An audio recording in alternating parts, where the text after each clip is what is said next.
5 point represent the star, 5 point represent the heart. You know what I mean? Because it's like, you know what I mean, in the middle where the heart, no heart, and then everything branching out from there. Got your host quiz really from the realest podcast, man. You know what I'm saying? I ain't mean cut y'all right here in the cut. You know what I'm saying? AC ideal. Everything good. You know what I'm saying?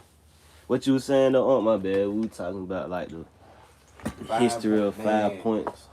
In the city where you had sparked it up, talking about the the Rosewoods and Black Wall Street, how that was, they was all over America. You know what I mean? The wildfires in Georgia that's been happening in Florida kind of reminding of that same stuff. Burning down these places so they can come back and buy them up. So it was like, Atlanta done been burnt down before. And it been rebuilt. That's why we even got an underground, because underground was where the original streets in the city was. So what we call underground Atlanta, that was the original level of the city.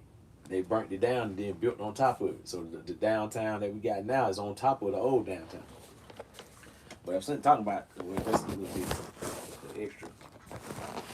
Also talking about 5 points, how 5 points. You were saying something about the 5 point massacre. Now I'm gonna get into that. But what you were saying about the 5 point massacre that happened?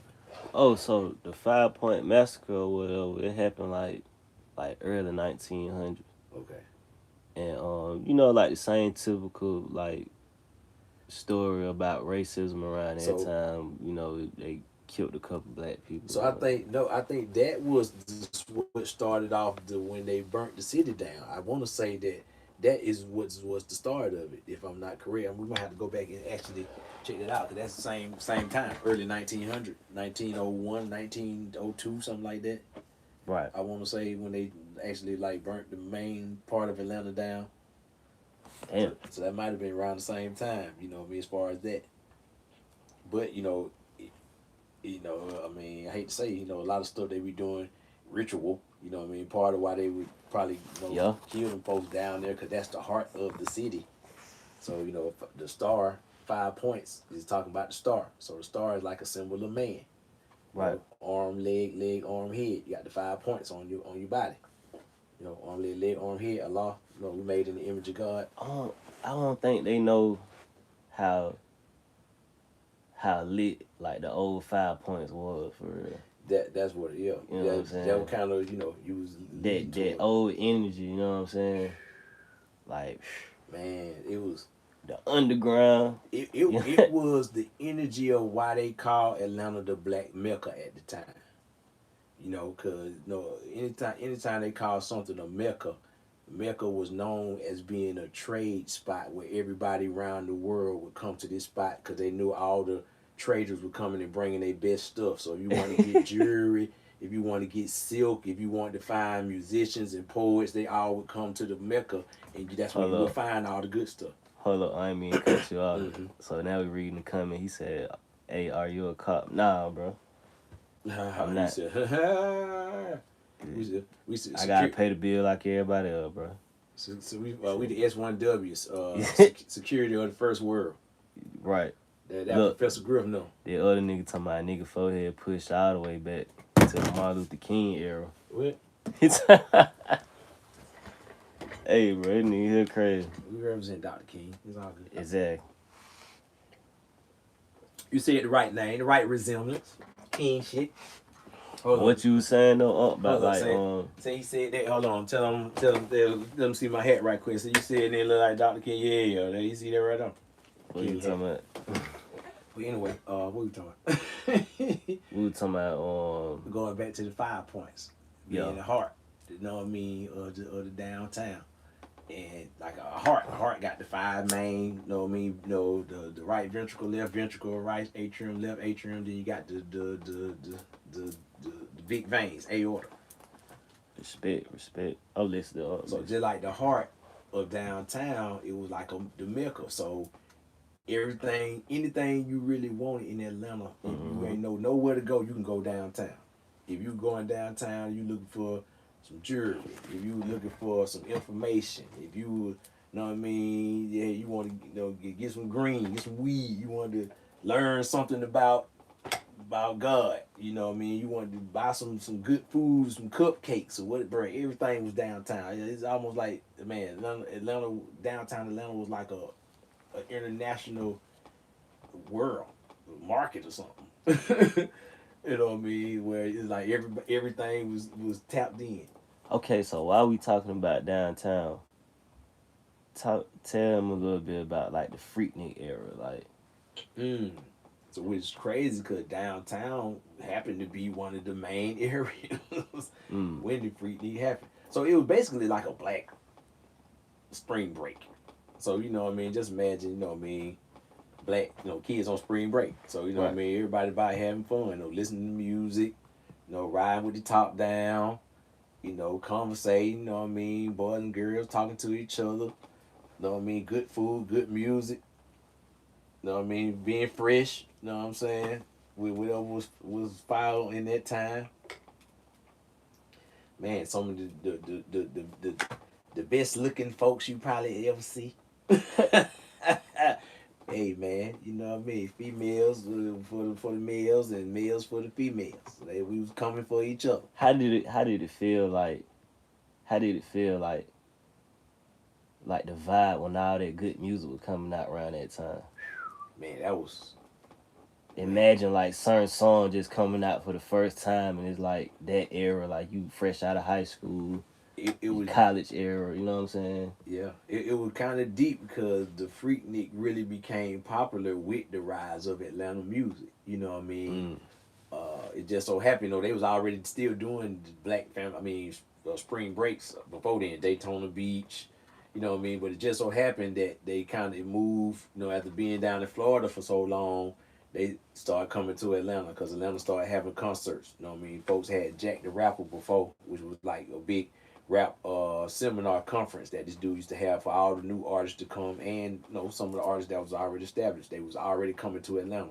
So when Freaknik started coming here, so now at the spring break party, you need folks to perform. So since a lot of the rappers was already coming here, everybody was here. And then you had the rise of, TLC had came, Chris Cross had just came. Chris Cross, them niggas toured. They toured with Michael Man, Jackson. Chris Cross, man, they was like the biggest thing in the world at one time.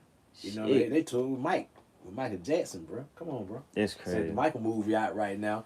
Some young dude from Atlanta doing some hip hop toured with Michael Jackson at his prime.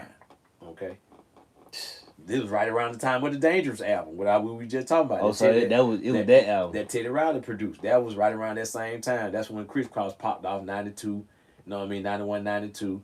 They went on tour with Mike because that when Dangerous came out. Mm. You know what I mean? He had the jam with Jordan. Jordan the Bull Yeah, was that on shit top. It was a lot. Atlanta music was popping. Then Freaknik went into the years where Outkast had them came. So they had them kind of made a mark for Atlanta hip hop music. So now Bad Boy coming down here. All the What's different going on, everybody in the all comment? the different elements. Man, you from Australia? Yo, what's up, man? Oh yeah, he getting a little history. This world history too, because just Olympics was here. It went all the way up into the Olympics. Right after the Olympics, they kind of killed the Freaknik. You know what I mean? Because just that whole, I guess they didn't want that image to be in town right around the time when the people out from all over the world was coming. So they felt like the folks, we kind of might mess the city up. But the only guy was getting messed up because the police started stopping the concerts. They closed down the parks because we got plenty of parks in Atlanta. Right. Piedmont Park, they got a big concert. Maddox Park, they got a big concert. Mosley Park, they got a big concert. Grant Park, they got a concert. So everybody was able to go to different spots and spread out throughout the city. They closed down the parks and then shut down the highways. So now everybody just riding around the highways, going through the cuts, driving around. That's what made the people mad. Now the white people, excuse my French, they seeing us driving through their neighborhoods and stuff because the highways shut down. So now they're like, man, we don't like this Freaknik. They're all in our neighborhoods and driving through it and making them ruckus. Motherfuckers. So that would kind of close it down. So the city, I want to say it was Bill Campbell. I forgot who it was. Bill Campbell, I want to say. But they got mad because the Olympics were coming. They want to try to change the image. So how was okay? Like y'all didn't have like social media and shit, and that probably made the times better. Even though you can still take pictures, you get cameras and shit like that. But it was like, how did y'all feel when y'all heard about Pac shooting them out duty police officer? Oh man, so to go a little bit of a story before that, so that happened on like a Saturday night. The night before that happened, I was supposed to meet Tupac, but I left the scene too early. So I Damn. missed meeting Tupac, and the night after that, he shot the off-duty cops. How about that? How about that story? Damn. That's a G. A little bit into the story. So there used to be this club in Atlanta called the Warehouse. It used to be the Phoenix, the Warehouse. It was a famous hip hop club. It was probably one of the top clubs that played hip hop from everywhere. And Little John, that everybody know, what? Little John, he was the main DJ in there. But was like, what? Okay. Did you feel me? Okay. But the real Lil Jon.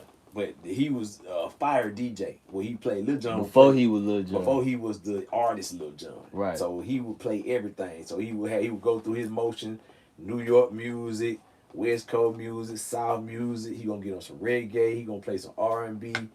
I'm talking about he was fire. He was up there with the Kid Capris and all them as far as like running the party. But Warehouse was that spot where everybody would come. I met Ice Cube in there, a couple folk. But so one night we went, and back days in Atlanta, clubs would be open to like 6 in the morning. So to the point where we was young, we would catch the bus at like 11 o'clock, because the bus stopped at like 1 o'clock, 1:30, and then they come back on at 5. We'd catch the bus at 11 o'clock, get up to the club by 11:30, 12, stay in the club all night till 5 o'clock in the morning when the bus start running again, to catch the bus and go home. And you have to have no car.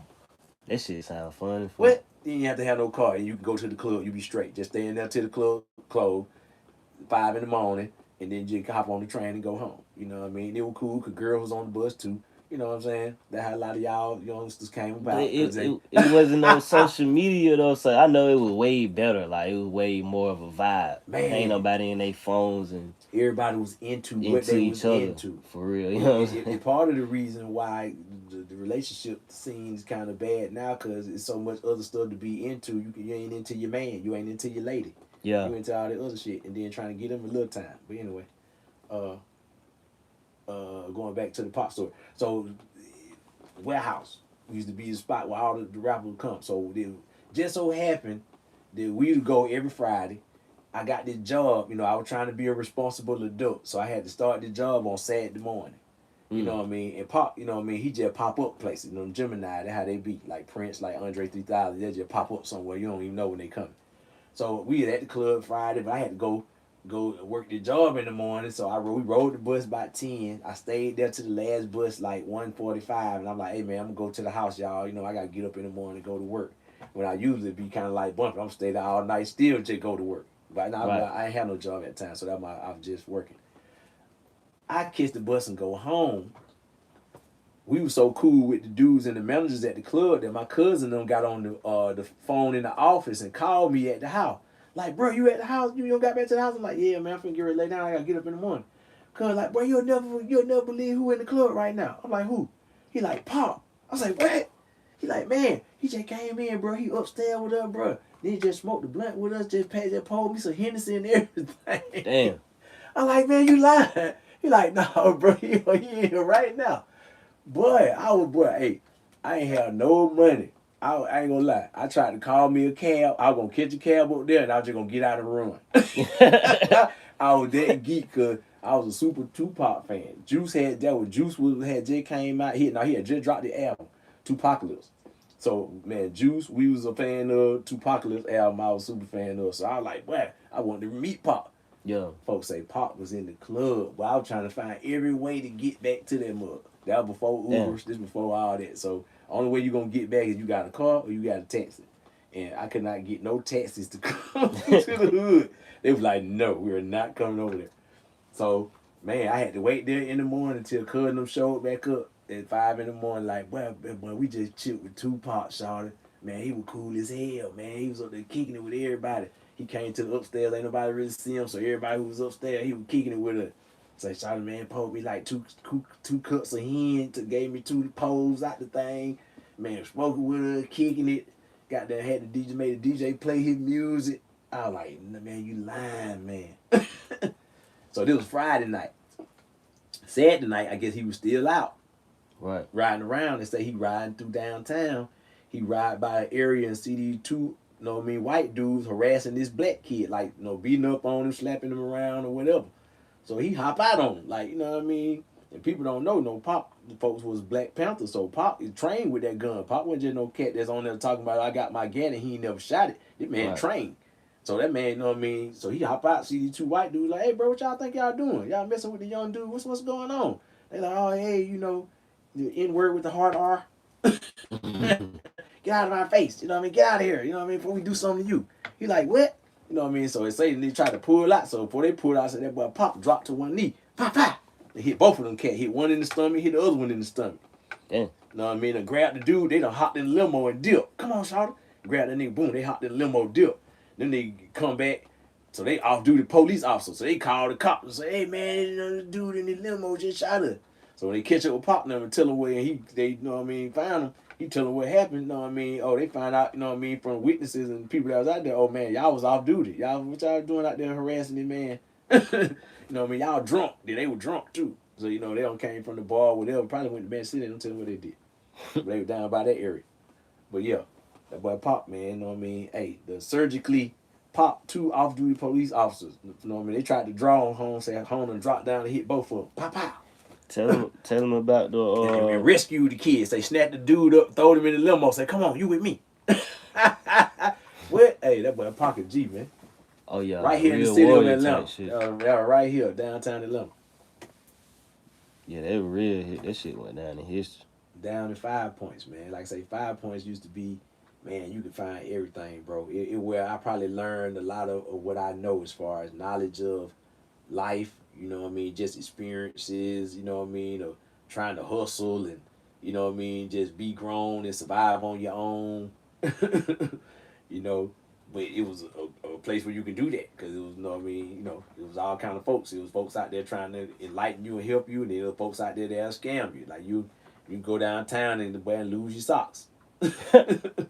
Be down there butt naked, like damn, God damn. And you gotta think about it, wasn't no camera back then too. Oh, there wasn't no camera. You mess around, go down by the Greyhound station. It sure is. The boy, them folk might goddamn have the little caps with the little thing on it and try to get you to bit. Well, and this thing know, boy, the cat done lost his whole chick trying to guess where the little dot at. Cause he got his partners with it, and he let his partners come with it. And they like, oh man, I'm gonna put down 50. And then boom, they win right quick. Oh shoot, let me win 50 more. Boom, okay, I don't want 100. Oh, I'm straight now. And then you look at it, you like, shit, man, let me play, let me get 50. That his homeboy though. That man, they ain't giving him money. About $500 on some bullshit. Oh, but they caught me. That's what I'm telling you. I'm young, I downtown. I'm like, oh man, if I can spot what the goddamn. What you don't know, this man right here is a magician. So when he live up that cap, ain't no ball in the damn one. He done made this shit. This nigga was a magic dude. Man, you gonna watch the whole thing. Oh, I know where it's at. Oh, boom, here go 20. Oh, it's right there. What?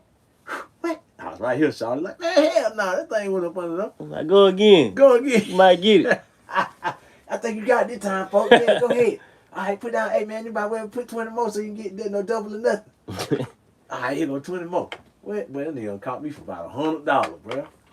Killed me before I realized what was going on. Seen the nigga got down, turned to the nigga and got down, give him a little wink. Like, hey, man, y'all, hey, bro, this is bullshit. Y'all, excuse my friends. Y'all together. Hey, man, hold up. This is a scam. But yeah, see, so you can catch that downtown Atlanta, bro. You might get caught by the guys. He said, man, I'm geek. It's F right now. Bopping my head over here. That story hard as fuck. Go down and lose your whole chick. Yeah, man. I mean, tell them about the old Atlanta music scene, like when it first started, like cultivating, when it started. All right, back to the Raheem and Ali days. You know what I'm saying? One time for my great grandfather Willie Hope, he was a pipe smoker. You know what I mean? I got nothing but psychoactive herbs in here. You know what I mean? This I'm gonna put it together, call it answer stick. They're gonna help get folks off cigarettes and all that type of stuff. You can still get the buzz, but you ain't getting all the chemicals. Right. Anyway. Real Native American type. You feel this? This the real Indian. You know what I mean? This what I be on. The natural. You know what I mean? But yeah, taking it back. You tell about the music scene. Yeah, the music scene. Take me a smoke break too. So I would say it helped to build. Well, first thing I would say, no, it always was a musical place. So you know what I mean, probably more. You know what I mean, coming up, you know, back in the day, it was like, you know, singing was the thing. If you could play an instrument, you could sing. That's what you really wanted to do. You wanted to be a singer, because them was the folks who was getting it. You know, we coming out the Motown era of the '70s. You know what I mean? I'm old, so I was born in '70, '75. Right. You know what I mean? So by the time I really recognize music, by the time you really recognize music, you about 9, 10 years old when you start really like listen to the stuff that you listening to. So that's coming up. That's like the early '80s. So is the Michael Jackson movie that they came out with. You know, I might go see it, but I might not really see it because I seen that shit. I lived. I was when all that was happening. I was right there. I was one of them folks that, you know what I mean. Let me tell you, this so funny.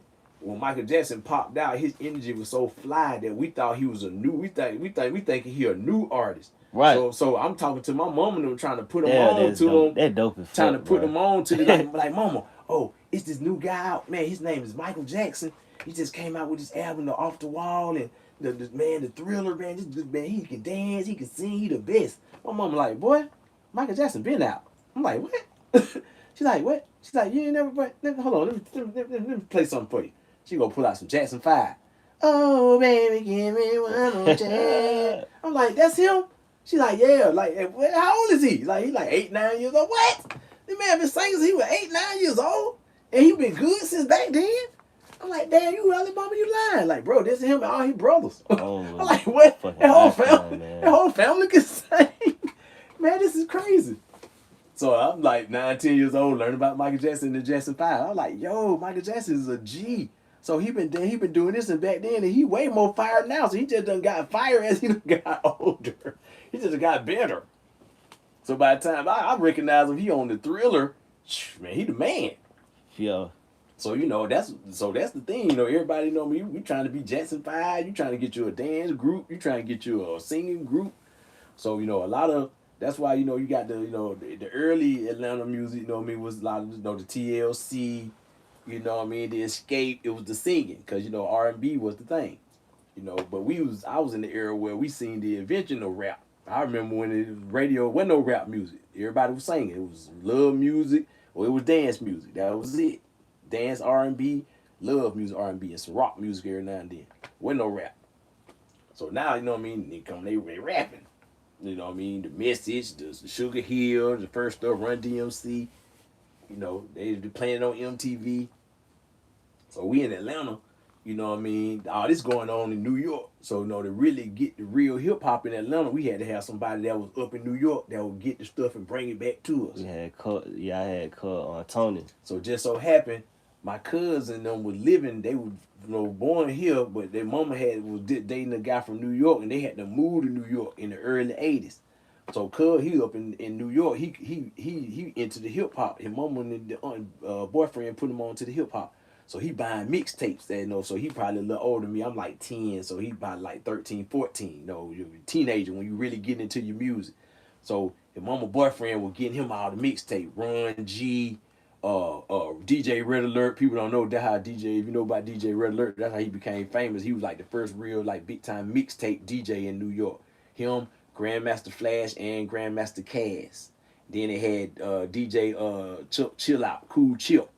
So these are old cats in the '80s that had all the mixtapes. When Kid Capri was just starting, he was like the young dude. He was 15, 16 with mixtapes. He was like the young mixtape DJ. So cuz come down to Georgia with all this stuff. So we some of the first people in South Georgia with real hip hop music, except for the cats who worked at the record stores, because they was connected to all the record pools in New York. So if you ain't know the record store dudes, then you weren't really getting it. But Cuz had all this stuff already because he got all the mixtape. Right. So we got we putting on the whole neighborhood, the school. We Cuz making money, dubbing tapes for folk, because he playing this stuff. And they like, man, what's that? We ain't never heard that before. Man, what is real rap? They rapping and rhyming over the beats. Everybody like, man, it's fire. So now he putting everybody on, the whole city. They ain't know. You know, it get to a point to where now the rappers like, oh man, you know, folks in Georgia, they feeling our music, so now they coming down here on tour. You know, so we seeing everybody, Run DMC, Shit, KRS man. One. How did that feel seeing them motherfuckers, seeing Run DMC I tell everybody, at they should have concert? a thing called a Fresh Fest where it was like about 10 to 12 groups. You might have Run DMC, LL Cool J, Public Enemy, KRS One, Boogie Down Production, Eric B and Rakim, Big Daddy Kane, Cool Mo D. But I'm telling you, who had the greatest, one of the greatest shows, and people won't even really believe it. DJ Jazzy Jeff and the Fresh Prince, Will Smith. For real? Man, DJ Jazzy Jeff and the Fresh Prince, Will Smith show was so ill, bro. That boy Will was killing it. Then he would freestyle, start talking about stuff in the crowd. They had a homeboy, that dude that would beatbox, Ready Rock C. And then Will and freestyle, oh, he beatbox. They had the dudes that were dancing. Then Jeff had the part where he did all the scratching and the transforming. The first time you heard a nigga go, Yeah. that was DJ Jazzy Jeff kind of created the transforming style. They call it transforming. The regular scratch just to be chip, chip, chip, chip, chip, chip. But he the one came over there. Where that just sound like he's breaking down. Damn. That's Jazzy Jeff. That deep. So he started that kind of, you know what I mean? So really made it popular. I don't know if he started, but he made it popular. I'll say that. But man, so all them, they coming to the city. So we like, dang, we seeing all this stuff real time. Like, okay, man, hey, we need to be, you know what I mean, trying to, you know, come up with our version of this. You know, but you know, in the beginning, it was probably more the dance music, you know what I mean? Because we from the South, you know what I mean? Everything's still about dancing. You know, we got bass music from Miami, Florida that was coming up through here. Then you had a little bit of the New York influence. So MC Shy D was one of the first people of Georgia that everybody liked because he was from New York, moved to Atlanta, and got based in Atlanta, really dipped in Atlanta culture, the Georgia style, and kind of put the New York flavor in the Georgia mode. Right. Mojo, one of the first rappers of Atlanta, him and Shy D would kind of set the tone. You know, then a lot of the dance kind of bass music rappers was popular. You know, Raheem the Dream. You know, they had a dude named DJ Edward J who was making the mixtapes, putting bass beats to R&B songs. You know what I'm saying? DJ Jelly and them, MC Assault. Then you know you had the first edition. Kilo probably was like the first major star of Atlanta, like a young dude that was really kind of doing the bass music, but actually rapping too, like had bars. You know what I mean? Was saying some stuff. You know, he had this song called The Piz back in the day when he was doing the For Shizzle My Nizzle before Snoop Dogg now.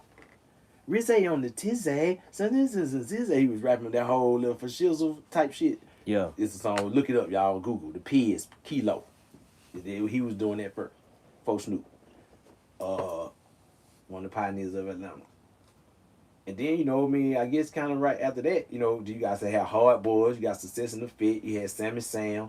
So they were like the first original Atlanta MCs. So all these dudes was like, you know, they was MCs giving you bars about what life was about in Georgia, you know, in Atlanta, which was kind of a melting pot of everything because a lot of folks in the North had folks from Georgia. So we was always getting people from New York, people from Philly, people from Jersey coming down here because they grandma and they uncles and cousins from down here.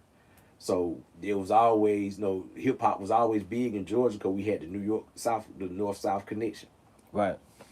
So Atlanta being one place where being unique was the thing. You know, in Atlanta, you know, if you want to stand out, it was all about being different. Like, you know, you weren't trying to like be like everybody else. You know, even if you wore the sweatsuits, you trying to, you know what I'm saying? Them boy might have sweatsuits, they might have finger waves. You know what I mean? Cats had high top fades up there. Them boy got their hair pressed up with the curls in that joint. You feel what I'm saying? With the gazelles on and the gold teeth. With the gold teeth. You feel me? Real player type action. You know what I mean? What made other people start calling us Atlanta people ATLian? I would say that was part of it, because of the uniqueness. I mean, like I say, that was a thing in Atlanta. Like we really took like what New York said about biting. Like biting was like in the hip hop culture that's law. Like then you try to copy somebody, boy, you lame. You out of here. You don't get no respect. You copying. You ain't got your own style. You ain't got your own flavor. You trying to be like somebody else? Nah, bro. And then in Atlanta, that's just what it's about. You ain't trying to really be like nobody else. You know, everybody want to be their own thing. You want to be something totally different. You're an alien. Like, you ain't, where you from? You come with something. I ain't, people seeing how that boy 3000 was dressing. That's Atlanta flavor. You gonna try to figure out a way to be totally different from what everybody doing. But thug. Even thug, you know what I'm saying? You know what I mean? People say, "Oh man, I don't get it." He's just trying to be different. You know what I'm saying? But that's how you know a lot of people don't know about the George Clintons and that's a lot of that. You know Where what I'm that's saying? a lot of that's where that come from. Because Georgia was very much into P Funk. The funk era was big in the South. You know what I mean? My mom and them, that's all I went. that was they shit. When Earth, they was Wind, in high and Fire, school, the George Clinton, the Parliament Funkadelics, P Funk, Commodores, That's why LTD, Bootsy Collins, Right. Ohio Players, all them funk bands. that's what made the beginning era of hip hop dress like them. They were dressing like superheroes Exactly. and rock That's stars right. and shit. People want to say, man, that was weird. That because they were trying to be different. Mhm. They were looking like they got on space suits because they was aliens, guys. Yeah. That's just like some space clothes. What the hell y'all got on? Where y'all from? Yeah, I say George Clinton them did it the best. Oh, George Clinton. When you go watch the George Clinton what's was the the Cosmic Slot video, George Clinton was the man. man, He is the man. them boys look like they were from a whole nother universe. That or some boy, hey, shit. man, that man had to been to another dimension and heard the music. Yeah. Because George, some of that music sound like when you watch Star Wars, when they go to the bar and they be playing that. A lot of movies from the 80s sound like that. Hey, man. 70s and 80s sound like that. Hey, That's what I'm saying. That was space music, bro. I think at that time it was really tapping in. If it is some other beings out there, that was the time when they really started tapping in. Guess what was weird as hell? They done fucked around and played BGs at Manana Wedding. Well, we've been They played the BG. exact same song. Oh God, they played that shit. That shit scared the fuck out of me. Cause it was time for me to walk out. I was like, what the fuck? It was the we living in a world of food. Should let her be. That song. I have to hear. I know what you're talking about though. It was weird as fuck though. Yeah, you like, man, we've been talking about exactly. That shit just came on. My grandma kind of slick crying and shit. I'm like, what the fuck? Just let you know that was a connection, letting you know, hey, bro, I've been hearing what you talking about. Just to let you know I'm listening. Yeah. Throw it in the mix right quick. Yeah, that shit was deep, man. The BG. Yeah, them boys, that look like they from somewhere too. Yeah, they not from here. Boy, might be some Palladians or something. When you go look at Men in Black and like the aliens on there, like that's in the human suits, and you go look at them, you like, what the fuck? They look like one of them things. Like my face might open up. Or you go watch the Guardians of the Galaxy or some shit, same shit. They look like the space, like an undercover alien guy. Hey, bro, hey, man. That boy used to say, I swear, alien can blend right on in with your kin. Look again, cause I swear I spot one every now and then. That nigga right there, man. That's my partner, know what I mean? I helped put him on to the game, just quiet, just kept Tri-City High School, E Point. You know what I mean? He know, won the freestyle champ, me and that boy Big Boy. Shout out to Big Boy. Shout out to Dash Shield, that boy Big Floaty. The boy Big Zach. Big Floaty. You know what I mean? That the whole crew Shout out South to Side, Floaty, you know what I mean? We help, you know what I mean, spark each other's brain, you know, so some of them lyrics y'all heard was sparked, you know what I mean, by these guys. You know that. Yeah, man, that shit deep. Just putting life down, you know what I mean? Documenting life, that's all it is. Right.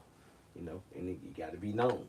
So how was that like going to high school with them boys, man, and meeting Rico Wade for the first time?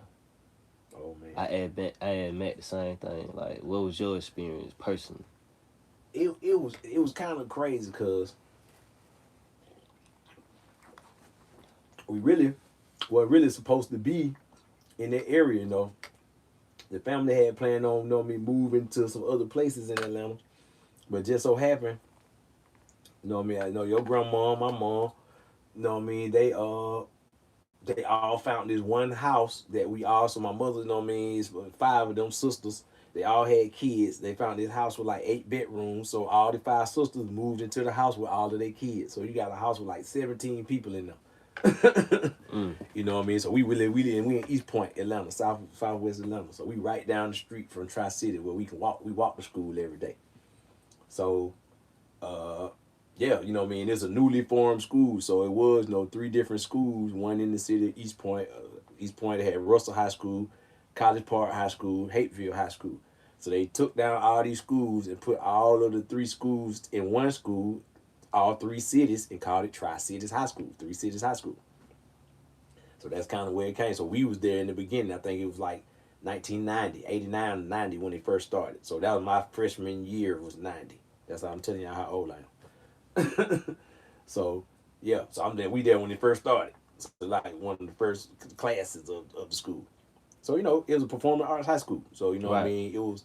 I tell everybody it was kind of like, if you ever seen the movie Lean on Me with Eastside High. With Eastside High with Morgan Freeman and Fat Sam. You smoke crack, don't you? You smoke crack, Fat Sam's. That's how our principal was, Dr. Robinson. He was kind of like Joe Clark. He got that Dr. Robinson. He was a real. Look at me, boy. Don't you smoke crack? He from Atlanta, Cascades. So, Auburn Avenue. He know all the tricks in the games. Yeah. He from the hood, so he knew everything. But he was trying to get us on the right path type guy. Right. So one end of the school it might be like Lean on Me. It's like you might have some dope boys. There's gonna be some fighting, some gang activity. Then on the other side of the school it was like Fame. Fame, I wanna live. You got folks that sing. You got the choir. You got the band. I'm talking about them folks. Man, we had one of the best bands in the city. Then you got the dancers. They got dancing. They got acting classes. That boy Keenan from Keenan and Kel, Good Burger, Saturday Night Live. Keenan Thompson, he went there. That way he learned how to act. A lot of Damn, Keenan went Tri-City. Me and Keenan was in acting class together. That's deep. Drama, Freddie Hendrix. Who's a real known playwright. He did a lot of plays, produced little small movies before Tyler Perry. But he was our teacher. Good dude in the movie game. So boom, we there. So of course, there's a lot of folks who who artists, but also very hood. They from right. Myself and there's a lot of other folks included. So, in the past time, it was a lot of music going on. Rap was coming in big and Atlanta was trying to find its sound. So at the time, everybody was still kind of rapping New Yorkish. If you would have heard some of our freestyle back then, Big Boy, myself, Dash, Andre didn't even freestyle. That would people would be deep to find out. Like Andre, nobody really knew Andre could rap till the dang songs came out. They were like, damn, that's Andre? Because he never was in the freestyle circles. He probably said it on a couple of interviews, like, bro, I don't freestyle. I have to write everything I do. That's just one of his thing. But Big Boy, he just go off the top. Ill. Me and him were cool, but we kind of like were rivals. He's the one I wanted to try to impress, or say, if folks say, oh yeah, your shit was tighter than Big. Yeah. Antoine. That's what they would call him back then. Antoine. But yeah,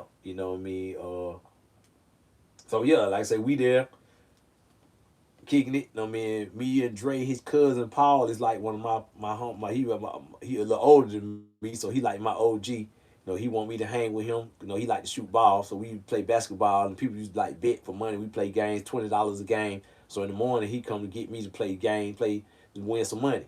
So he had Andre with him. So I'm hanging with Paul, I'm hanging with Andre. So me and Andre get kind of cool. Then I think we had like a PE class or something like that together. Where I used to be dogging them boys in basketball. So he played in the movie Semi-Pro. When he played the basketball player, he was stealing my moves. I don't tell everybody. But yeah, man. So bro, we there. So me and my partners, everybody. It was a couple of crews. People rapping. Him and Dre had got together. They were calling themselves at the time 2 Shades Deep. But the first guy from Tri-Cities to get a record deal was my homeboy, rest in peace, Raymond Richardson. He used to call himself Daddy Ray. He was like Daddy Ray, the player from College Park. So that's kind of where Big Boy got the Daddy Fat Sack style from. It's kind of like a old and a remembrance to Daddy Ray, Raymond. Raymond was the guy. So he had got a record deal when we was like juniors in high school, with DJ Magic Mike out of Florida. Magic Mike, he was a well-known bass artist, independent artist. So he put out this rap album called Magic Mike and the Posse. And Raymond was writing a lot of his raps, and he was like one of the featured artists on there. So he had went on tour, like his junior year of high school, He left And like, you know what I mean, in the springtime, right before, you know what I mean, the school let out, went on tour for the summer and came back. School did his senior, I think he was senior year, fresh. You know what I mean? The man had on all the rayon, the leathers, and the patent leather shoes. You know, he was a player, so he had on the button up, you know, all the silk rayon. Well, he had a cane too. He walked with a cane. But Raymond. So he was the guy that helped put everybody on. We was like really, you know what I mean, trying to catch up with him because he was already getting paid for his raps in high school. Right. Next thing you know, Candy and them Escape. They end up, you know what I mean? Candy Bird. Dude named Kevin Wells, who had helped put out ABC, Another Bad Creation. That's from Atlanta. That was down with Michael Bivins, BBD, Boys to Men, ABC. So they was already out. So their manager knew some of the people at the school, knew it was a performing arts school, and would come up there all the time to hear artists and hear people sing. And he tried to sign. My other partners had a group, ended up calling themselves Four Shade Deep with Richard Wingo, one of the guys in Jagged Edge. He was in that group, and now he ended up going to Jagged Edge. But they also were trying to deal with Candy, Tamika, and Latasha Scott, and Tamika Cotto, T.I. wife, as Escape. You know, so they all know Tri-City Vanica. So they kind of got discovered to Jermaine Dupri. So all that was going on up there.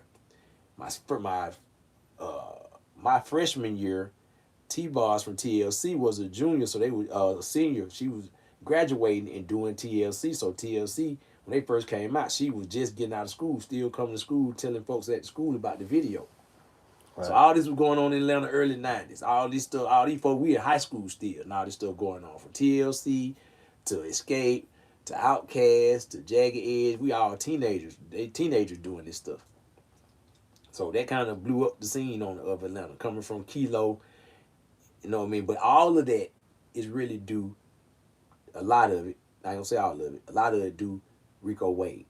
You know what I mean? Rest in peace. You know, Rico is the one who really pulled Big and Dre in and really got them to focus on being MCs, talking about what go on in Georgia, what go on in Atlanta. Because a lot of us were still kind of New Yorkers, where we were just talking about style. You know what I mean? How fresh we was, how dope we was.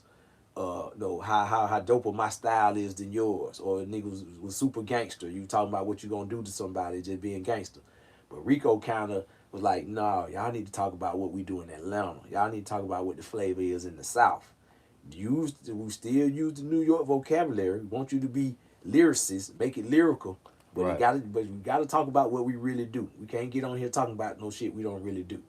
So they start talking about Atlanta life, the South life, and putting it into the flavor of the New York boom bap beats with the 808 and the musicality with the guitars and the bass and all that, the organized noise sound. You know what I mean? We kind of came from Parliament. We came from Dre. You know what I mean? The organized was just the evolution of it in the South. So, you know, with Big Boy and them behind that, you know, Rico putting everybody on the right path, like we got to rep Atlanta, rep the South, and let people see what we about, how we live, and put our life into music, in the art. That birth, what you know, what brought everybody down here. You know what I mean? Because once Outkast hit, you know what I mean, a lot of Biggie Smalls flavor he got, you know what I mean? If you listen to Sleepy Brown, you know what I mean? Puff Daddy came to Atlanta.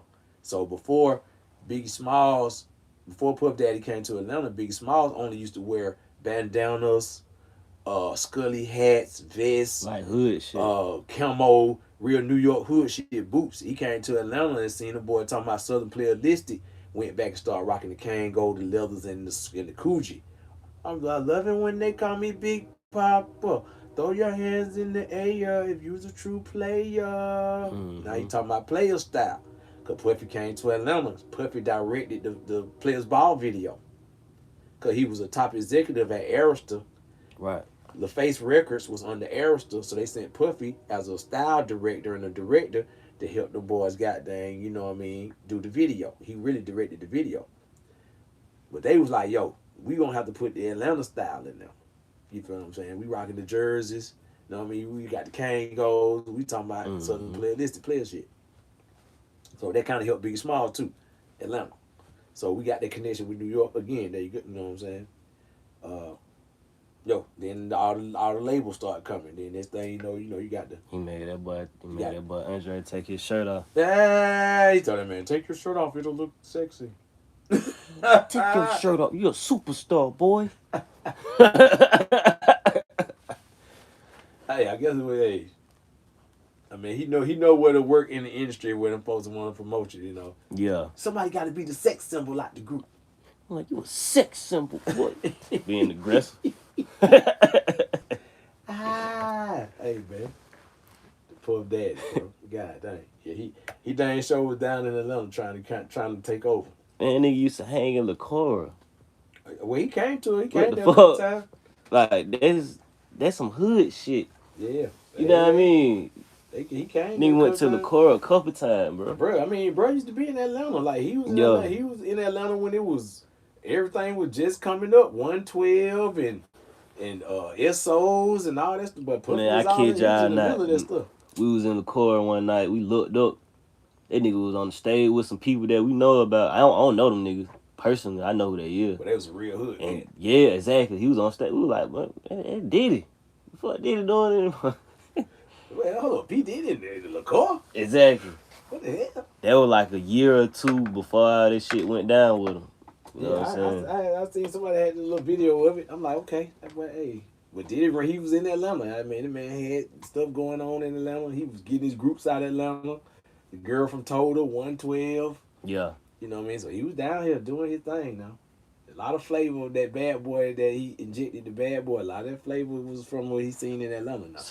So tell them about the ATL era, the movie ATL. Tell them about that era, like the early 2000s, like 03, 04 type of shit. Oh, man. Well, that mean by that time, Atlanta kind of already established to where I guess people want to know more about the Atlanta culture. So, Right.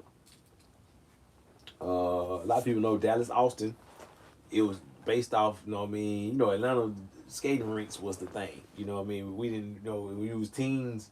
That's what we hung. You know, they had a couple of teen clubs too. But that was, you know, teenagers was hanging at the skating rinks because most skating rinks would have a little side area that was like a dance floor that would be like a little teen club. Right. So they'll have the skating rink, then they'll have a little area over here that'll be dancing. It would be a DJ, a dance floor, the lights. So everybody be in there dancing, shaking it up, doing their thing. So it used to be a lot of talent shows at the skating rinks. A lot of talented people, TLC kind of, that's where they developed their style. Dallas Austin used to be there, a lot of different artists and stuff. So Jelly Beans was the skating rink, but they used to be everywhere. Golden Glide Sparkles all over Skate Town.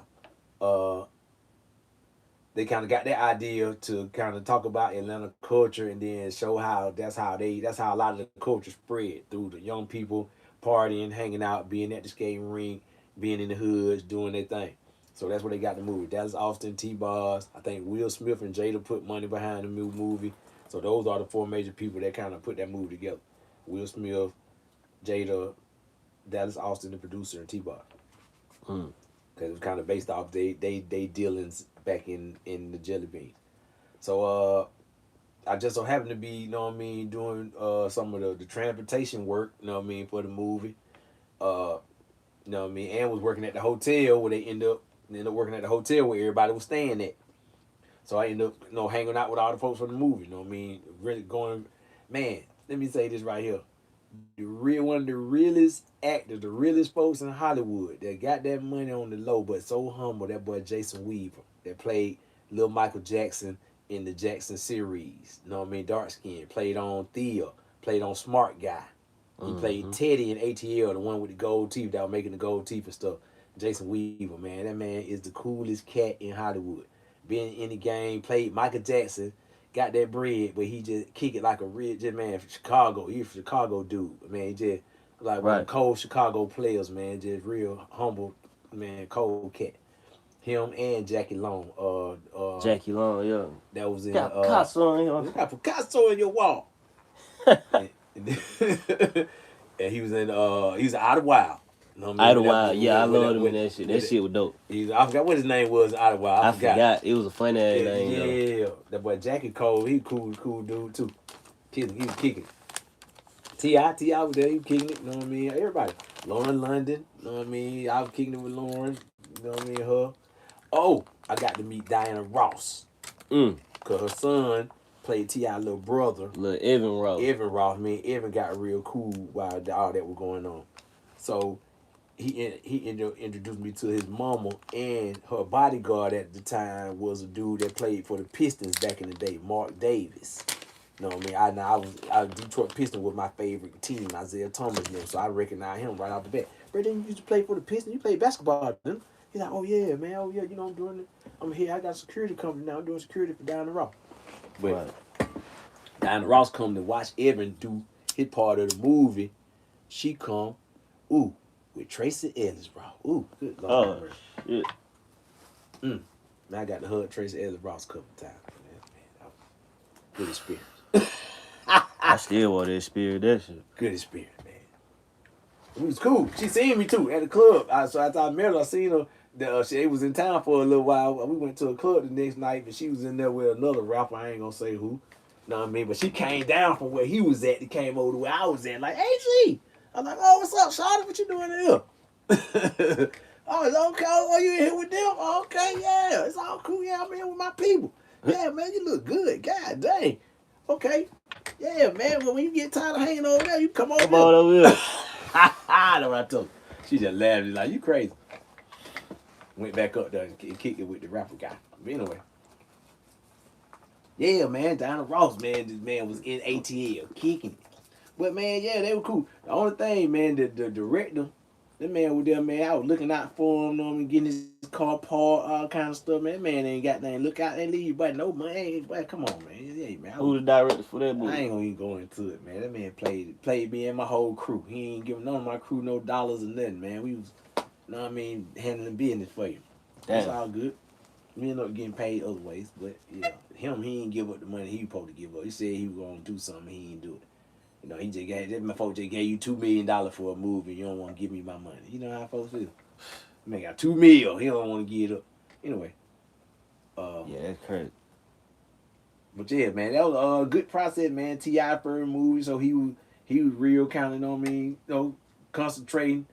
I wish I still had them pictures of when me and Jimmy were kicked it. Jimmy took the picture with T.I. But yeah, man, you know, Tip was just, you know, he was kind of kicking it. He was T.I. at the time.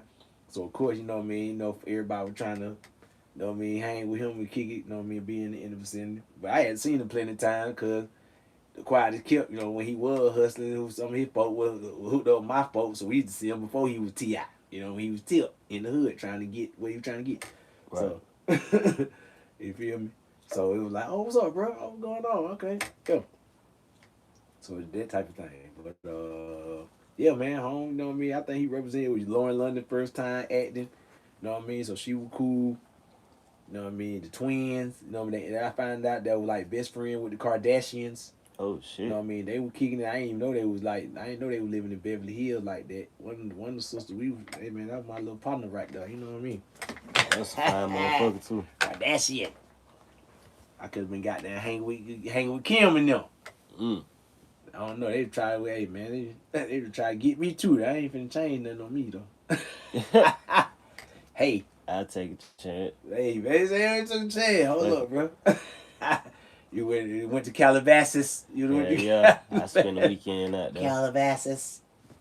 But yeah, man, hey man, that was a cool experience watching them make the movie. Now I mean, I ain't gonna, hey, bro, I'm one of the most known unknown though. Cause I was giving that boy Jackie a little game on how the ATL slang. I was hearing him say that man, again. Up. Huh? Can't go past that. I say, oh man, I'm one of the most known unknowns. One of the most known unknown. That's about what my nickname, most known unknown. A lot of folk know me, but they don't really know who he is. Who is the man? What does he really do? I appreciate all the comment too, man. Y'all phenomenal this week. I know him, man, from somewhere. But I seen his face. I don't know what it is, but he be everywhere. I was everywhere for New Face, but me and New Face got. I mean, I got a picture with New Face, so we've been somewhere together too. Shout out to New Face. Shout out to New Face. You know what I mean? I'm old Face. That boy New Face, man, he gave me like one of my first shots. So New Face is great. great. My shit for real. It's almost like I had in my mind. I was like, man, I wish it was somebody that still. I lost all my tapes and CDs. I was like, now. My cousin Tony, he might be a New Face too. This man still got all his CDs. He was one of the first people when they first started making compact discs. My cousin Tony bought some of the first CDs ever. He still got them. when they first started making CDs, when they started going from tapes to making CDs, that man was buying CDs from the jump. You know what I mean? He was always on that technology like that Gemini type stuff. But he a New Phase too. But New Phase that is the true documentarian of the game. Like that's somebody we need that like, you know what I mean, got all the magazines, got the tapes, got all the stuff that we had to have. Like hip hop was like a thing. Like, you know, it was stuff you wanted to collect. You know what I mean? It'd be like a museum now. Right. That man got a museum for real. We need to go and give him a building somewhere. But Larry, New Phase. But yeah, man. I mean, that was going into the ATL. So they was in real scenes in the city. They was in East Point. They was in real Mechanicville in the hood. They was in real Cascade. You know what I mean? So them folk were really going around in the city. But I was getting up with Jackie long pointers on how to say stuff and how to just, you know what I mean? He's like, I'm playing Esquire like polo. So I'm like, oh well, you gotta have your polos, you know what I mean? You gotta get your polo shirt with the matching. You gotta have some Skippers. You gotta have some Eastlands or the Sebagos, you know what I mean? You know, you gotta have the different colors, the button ups, and you gotta have the polo cuts. Right. You know what I'm saying? And so, you know, he was like, okay, so when they were showing in the wardrobe, he like, okay, y'all want this, I want that.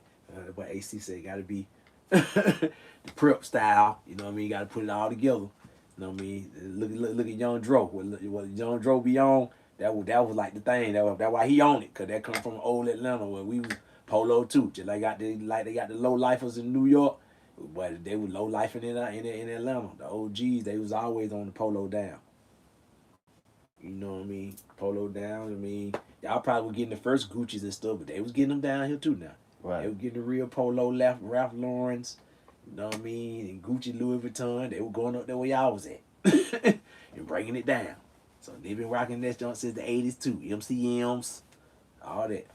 MCM, that shit. That's how you know you getting money. Y'all, man, the MCM was cold. Or like them niggas in New York go to Dapper Dan. Dapper Dan, where he was putting the whole, making the ghetto suit, get pieces of the leather off them. About to make you a whole LV suit, son. LV suit, son. You gonna be LV Timbs. LV Timbs. Word life. You killing them, kid. Yeah, them nigga having that shit, boy. By the way, I love New York. You know what I mean? Oh yeah, shout out New York. That's why folks in Georgia can talk so New York. You know what I mean? But it's hard for New Yorkers to talk Georgia because folks in Georgia, we really love New York. You know what I mean? Yeah. For putting for formulating the hip hop, having that city vibe that formulated the hip hop. You feel what I'm saying? So I fuck with New York. I'm talking about y'all now. I'm gonna mess with you because I love it. So it's just like how y'all really love the country style. Y'all be making fun of it, but I like, man, I love how them niggas talk, son. Yeah. You know how you say that? You sound dog. Niggas be bugging me. Be bugging me here. How you say say it again, son. Dog. He said dog. I said dog. Dog. Say it again, son. Dog. What you talking about, man? My partner, shout out my partner Born, man. My home Born, Universal Master of Allah, man. Straight from New Jersey. He one of the gods, man. 5% nation. Peace to the gods in the earth. You feel what I'm saying? Peace to the gods in the earth. Come on, man. Planet Earth. Man, we go back, bro. I go back to the knowledge, son. I did the knowledge, son. Since I was young, son. Mathematics. Since I was born years old, son. You know what I'm saying? You know how old that is, son? Born years old? You don't know, son. You ain't got the math. What's the math? What's today's mathematics? What's today's mathematics, son? Yeah, okay. They would punch niggas in the mouth about that. Well, back in the day, boy, that was serious, bro. That was real. What's your name? Rakim. Oh, wait, what today's mathematics, son? Rakim, man. My name is Allah see everything. Allah see equality, man. ACE, man. Right. Peace, God. Peace, God. Peace, God. Allah see equality, God. Because Allah see everything, man. He all knowing, all omnipotent. You know what I'm saying? Yeah, that shit ain't no joke. Hey, man, it's real, man. That's what first put me on to the understanding that numbers have power. Numbers got vibration. Words got power. Everything, we can't live in this world without numbers. Numbers and energy make up the world. Right. You got to have everything that exists got a number attached to it. The height, the weight, the width, the address, the time. You can't numbers. You got to have it to live. a lot of shit got a barcode. Everything got numbers. Even our birth certificate, that's like a barcode. Gotta got have numbers and shit on there. Yeah, bro. So there's characteristics to each number. Each number got characters. It got certain vibration that go with it. So if you know that, it kind of make the numbers more appealing. Like math will be more interesting to you if you know 5. Like on the Matrix. That's real. 5 represent refinement, represent power, represent change, represent versatility. 3 represent communication, expression, understanding, activity, fun. So if you know that, it make you, know what I mean, recognize the 3 a little bit more. So all that, all that got characteristic to it. But it's the stuff they took out of school, took away from us, so we won't be as focused on the numbers and the power of it. Cause I know y'all be seeing on the internet, they be showing about how they be doing all this stuff in words by the numbers, the day that they do this. LeBron scored these points on his 666 game. Kobe scored 81. Was it a ritual? 81, 1 and 8 is 9, and 9 means completion. Like they was saying that KD went to college in Oklahoma or some shit. Like some shit. No, his birthday or something lined up with something in Oklahoma.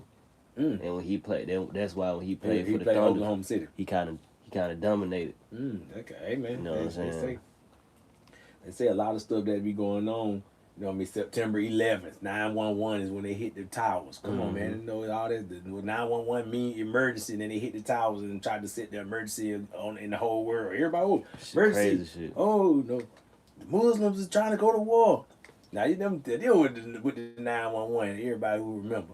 These folks now say the planes done hit the building. These folks say they found a passport in the rubble with the Muslim dude's name on it. How you find a passport in a burnt up airplane in a building?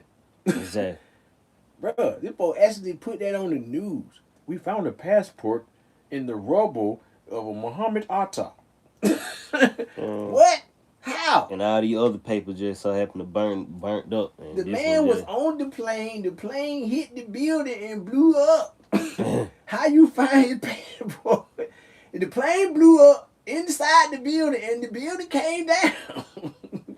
And they say they found a passport that made out of paper in the rubble. They dug some stuff up, and they like, oh look, it's a passport with a Muslim guy name on it. They'll tell me anything, boy. They'll go for it too. Man, you just gotta pay attention to stuff. I just be paying attention to stuff. I be remembering. I got a good memory. The folks said that on the news. They actually said that. I'm like, man, how that ain't possible? Why would they say that? You know, just like everybody, they just talk about the moon. Like they went to the moon, folks ain't went to no moon. You know why? Everybody watching. One reason how you know they ain't went to the moon, because one thing about America, they celebrate everything. Anything that they did, they gonna go back and show you what happened since then. Why they ain't went back? Exactly. Why they ain't went back and seen where the flag at since then, where all the stuff you left up there. And then how the one Italian dude killed me on the video. How they get the video of it? How the guy with the camera get up? How the guy with the camera get up there before the airplane? Exactly. So the camera just flowing. Who's taking the video? And then when they record the video, how they get it back to Earth? The guy left them on the. You see, he took a picture of the shit taking off. The white Italian dude on Instagram, man, was going off. I say, Lord, but he right though. If you think about it, like how the camera get up there? You wanna know what's crazy? Who filming this shit? They said I think in about 2 more years, like 2028, they said you can start paying for tickets to go and stay on the moon. You know what I'm saying? Man, I don't know. I'm like, that shit crazy. Nowadays, I be outside and the moon be out when the sun be out. Exactly. And when I be looking at the moon, I can see the blue sky through the moon. It's like the moon is like it ain't like always solid. Yeah. It's like, how can I see the sky but through the moon? Like I see behind it, like it got a hole in it or something. Like, hold up, that don't look right. I don't know what's going on. You know what I mean? But that don't look right. The sun do look more solid than the moon. Yeah. I mean, when I was younger, the moon and the sun wouldn't be out at the same time. Like you wouldn't see the moon in the daytime. You would only see it at night. But maybe I wasn't paying attention. I don't know. Is that just me? Or did anybody else used to see the moon and the sun outside in the daytime? I don't know. But the moon, that's kind of something got to be up with it. Cause how the moon is out in the daytime and in the night, but the sun just is here in the daytime, but ain't here at night. So what's what the moon doing? That it's out all the time. Right. Now, so somebody put a moon emoji on there. If you seen the moon in the daytime, and you wonder why is it out in the daytime still out in the nighttime.